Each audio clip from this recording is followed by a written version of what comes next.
What is the number one question that mystifies scientists? Number one question. Mystifies scientists. Is there life on another planet?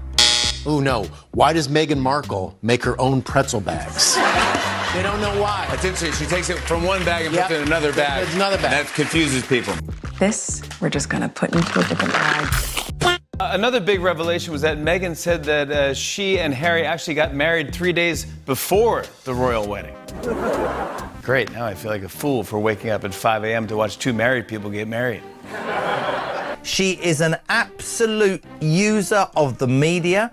She uses every conceivable way to try and play the victim and score points. I've already settled it for myself, so flattery and criticism go down the same drain, and I'm quite free. The one person who I think has been really happy about all of this is Prince Andrew.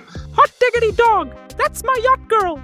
Yeah, boy. The one person who I think has been really happy about all of this is Prince Andrew. I'm guessing that he has been nudging the royal family. Can you believe what Meghan did, huh? Can you believe it? On The Tonight Show, Jimmy Fallon didn't just roast Meghan Markle, he slow-cooked her, basted her with sarcasm, and served her up with a side of late-night laughter. I read that Harry and Meghan met on a blind date.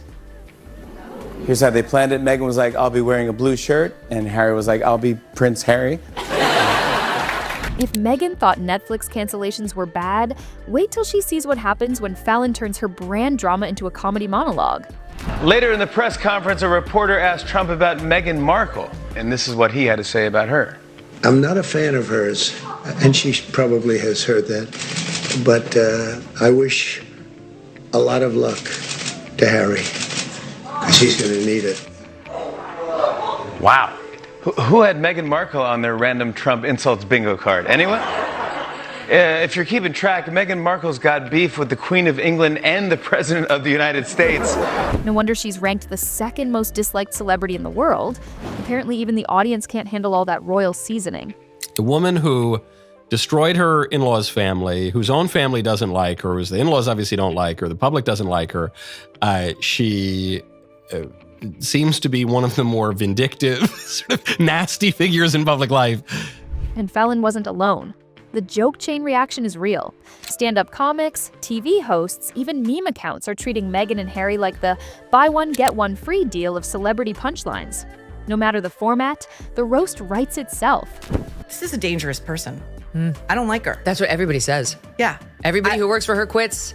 Everybody says she's a bully. She's very nasty. Not only is she incredibly controlling, but she's a bitch about it to everybody who works for her. When things inevitably start spiraling downward, she blames everyone but herself. But Fallon's bit hit different, because instead of a one-liner in passing, he took their royal soap opera, added a late-night twist, and served it up to an audience who laughed like they'd been waiting years for this moment. You'll see why Meghan might be rethinking her media game plan.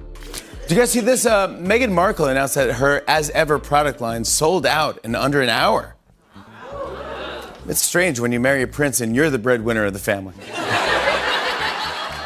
Meghan was excited while Prince Harry was like, what the hell am I going to do with 3,000 cases of wildflower honey? Then Fallon, along with Oliver, points out what everyone else already knows, except Meghan and Harry. They still think their so-called power of yet, that hopeful fantasy that things will magically swing their way, is the key. The power of yet. The power of yet. But Fallon makes it clear that's not the power they should have. What they need is the power of changing, the ability to grow, adapt, and move with the times. And the way they've been stuck replaying the same victim script, it's no wonder people have started treating them less like royalty and more like a never-ending rerun. Because that means the times might be changing around you and you are refusing to evolve. So I don't think they will change because I don't think they have the capacity to, but they obviously should. But then Samara Gill swooped in and did what so many have been waiting for, calling out the lies Meghan's been telling, while at the same time demanding the truth be put in front of the public. It wasn't just another commentary, it was a mic drop moment. 1 second, she was dismantling Meghan's carefully polished narrative, and the next, she was holding up a mirror for the world to see exactly what's been hiding behind the Royal Victim Act. And not shown to the public. I think that would have a lot of truths in it about Meghan and the bullying allegations or the revolving door of staff that she churns through, that she's had to sign NDAs. I mean, I don't want to listen to this woman about truth, because the fact of the matter is she's a constant liar. Her whole brand is built on a spin of lies, and I don't trust a word that woman says. So I think that it is very, very low of her to insinuate that we should listen to her truth, or she wishes that other members of the royal family told truths. And just when you think the roasting is over, Samara Gill again steps in, this time hitting Meghan's favorite part, authenticity. What do I authentically, organically want to share? I go back to the authenticity, right? It's what I love and it's what I want to share. I wanted to do what felt authentic, but also to be authentic. The way Samara tore into Meghan's ability to irritate and exhaust just about everyone was savage in the best way.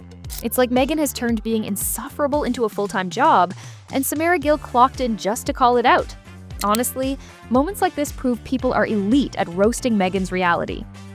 I mean, I've got massive fatigue from the amount of stuff that she's foisting on us. It feels like every other week she's on this sort of unknown person's podcast, or somewhere making a post, or at a concert broadcasting her entire life out. I mean, for someone who yapped about privacy for so long, she's basically got the opposite of it. I mean, but Samara's not the only one peeling back the layers. Now it feels like every interviewer is piece by piece revealing Meghan's true colors to the public. And next up is Kinsey Schofield, a renowned commentator who perfectly points out the gap between the image Meghan tries to sell to the media and the reality underneath. A gap so big, it changes everything. This is a joke, and I'm tired of some of these media outlets continuing to elevate this person when the reality is she's a grifter. Fake it till you make it. We don't accept that anymore. We want authenticity. And she didn't stop there. She went full roast mode, calling Meghan's presence proof of how badly she fumbled an opportunity that could have gone to someone truly deserving. Let's be real. Being married into royalty gives her the kind of access most can only dream of. Yet, instead of making it count, she managed to mess it up completely, while people working tirelessly still can't get a shot like that. Now that's unfair. But what a missed opportunity. What a waste of oxygen. What a waste of our time, if I'm being quite honest with you. How many people are going to give this woman a do-over? I've never seen somebody fail up as much as I've seen Meghan Markle fail up. And there is just little to no effort. Everything she does is just... What Kinsey saw was also noticed by many others, like Megyn Kelly, who nailed it perfectly. Meghan has nothing truly earned by her own name. Everything she's got comes from the royal title she once claimed to walk away from. And Meghan delivered that truth in the most brutally roasted way possible. With Meghan Markle, the only thing she found was a rich, famous husband. If that's what constitutes being a founder, then sure, Meghan Markle's a founder. She found a mansion in Montecito to live in. She found a sit-down interview with Oprah to bash and shank her in-laws and accuse them of racism. But founding, putting your name on some cheap jellies, jams, and dog biscuits, I don't know, sounds like a fall from grace for me. And the roast hit a whole new level when Stephen Colbert, host of The Late Show, jumped in, mocking how the Duchess apparently didn't know what she was signing up for. Yeah, just like she didn't know, she had to curtsy to the Queen. Next, she'll say she didn't know the royal family lives in castles. You're marrying the monarchy. What did you think it was going to be like? Well, I didn't do any research about what that would mean. You didn't do any research? No. I've never looked up my husband online. What? Then came Stephen Colbert's reality check. Sharp, hilarious, and straight to the point. It landed like a brick on Meghan's I had no idea act, making it clear that her royal unawareness wasn't just clueless, it was comedy gold. Let me introduce this thing called Google, okay? Over there, I think it's called Lori. It's full of useful information. For instance, turns out your husband knew Princess Di. That might have been a hint that this was going to be a rough gig. And hold up, that's not even the end of it.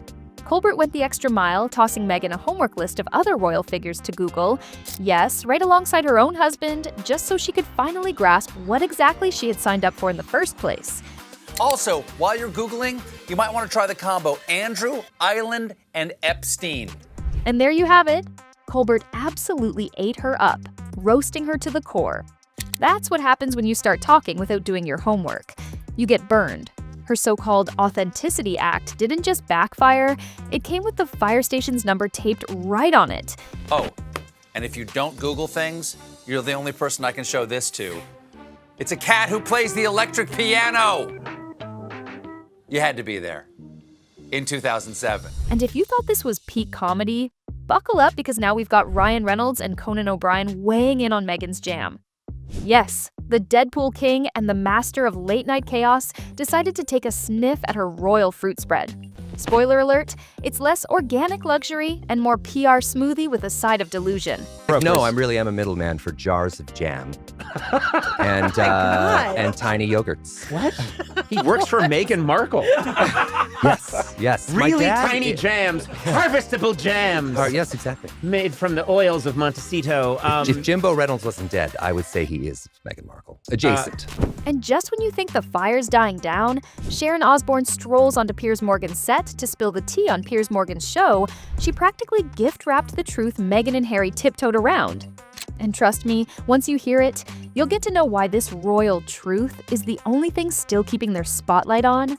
The way they act, everything has been, abused by the public, by the press, by the royal family. So much in love. Move on. Get a life. Move on. And they just can't seem to, because their living is by telling their truth on the royal family. That's how they make their living. And for the grand finale, Jimmy Fallon takes the stand, this time to weigh in on Meghan's so-called cooking show talent. Let's just say his face looked like he'd just been served Meghan's special, a plate full of self-praise, overcooked drama, and no substance. Exactly what Netflix rankings showed, and what most viewers felt too. Why does Meghan Markle make her own pretzel bags? They don't know why. That's interesting. She takes it from one bag and puts it in another bag. It's another bag. And that confuses people. They don't know why. Okay, understood. Ready? Understood. Yep. At the end of the day, Jimmy Fallon didn't just roast Meghan, he served the truth on a silver platter. Oprah's bombshell interview with Prince Harry and Meghan Markle. Oprah started it off like, then Meghan cut right to the chase. She was like, we'll never be royal. So she and Harry packed their bags and told the royal family. Fortunately, Tyler Perry gave the couple a place to live. He was like, oh, won't you stay with me? And honestly, after all the drama, awkwardness, and self-importance, that's exactly the taste we were all waiting for. Oh my God. Oh my God. It's so inauthentic. This is why she was never going to be more than like a D-list actress on a basic cable show. She can't. The one thing she is dying to sell to us is relatability. The one thing she is dying for more than anything is for us to love her and want to be like her. And she can't get it across. And it's not just Jimmy Fallon. Every late-night host who dared touch the Meghan and Harry saga piled on, serving some of the sharpest, funniest roasts you could imagine. From subtle jabs to full-on burns, they reminded everyone why these two make such easy targets for comedy. If you loved this roast, don't forget to like, subscribe, and drop a comment sharing your favorite burn. Stick around for more hilarious takes on royal chaos, celebrity meltdowns, and all the moments that make headlines. Coming up next on this channel.